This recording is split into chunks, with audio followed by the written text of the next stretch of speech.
The Invest in America Act just made it to the U.S. Senate this week. It's designed to improve roads and infrastructure across the country. Some of those improvements would be right here in McLennan County, millions of dollars worth actually. 25 News reporter Andrew Lamparski has more on who might benefit.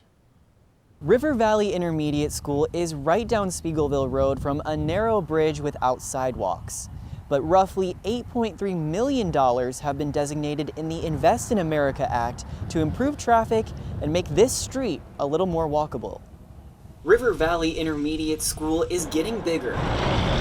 We're going to be a middle school this time next year, and so have 3 grades instead of 2. And so any more accessibility to our building would be great for our parents and our students. But it's not always easy to get there, especially if you're walking from a nearby neighborhood. It's a challenge. It's definitely a challenge. We have some good access from a couple of our neighborhoods.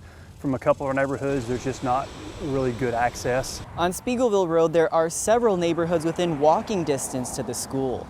But even if I wanted to make the 15-minute trip, I'd have a pretty tough time getting to the other side of this bridge. The city says that's partially why expanding the Speegleville Road Bridge has been one of its priorities for requesting federal funding. One, just reduce traffic congestion since the roadways on both sides of the bridge will be expanded. That bridge would become a pinch point there, so there will be reduced traffic congestion. And then also a big priority for both the city and the county at that bridge was enhancing pedestrian protections and safety. So when Congressman Pete Sessions' team mentioned the opportunity for federal funding, the city took it. And that was important because it is a pretty high pedestrian use area, especially with the school nearby. While Oval says he understands that receiving funding is a complicated process, he's heard concerns about Speegleville Road from several parents in recent years. And I know they worked on the road last year, a couple years ago, which helped a lot, but there's still some concern about traffic patterns in this area and a lack of walking access.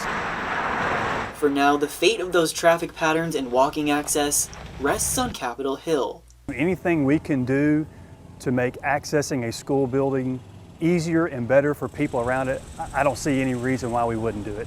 Mayor Meek and other city leaders worked alongside Congressman Sessions to get this legislation and a water reuse project into congressional bills this year. This week, the Senate read this bill for the first time, so the city will just have to wait and see if it goes any further. At River Valley Intermediate School, Andrew Lamparski, 25 News.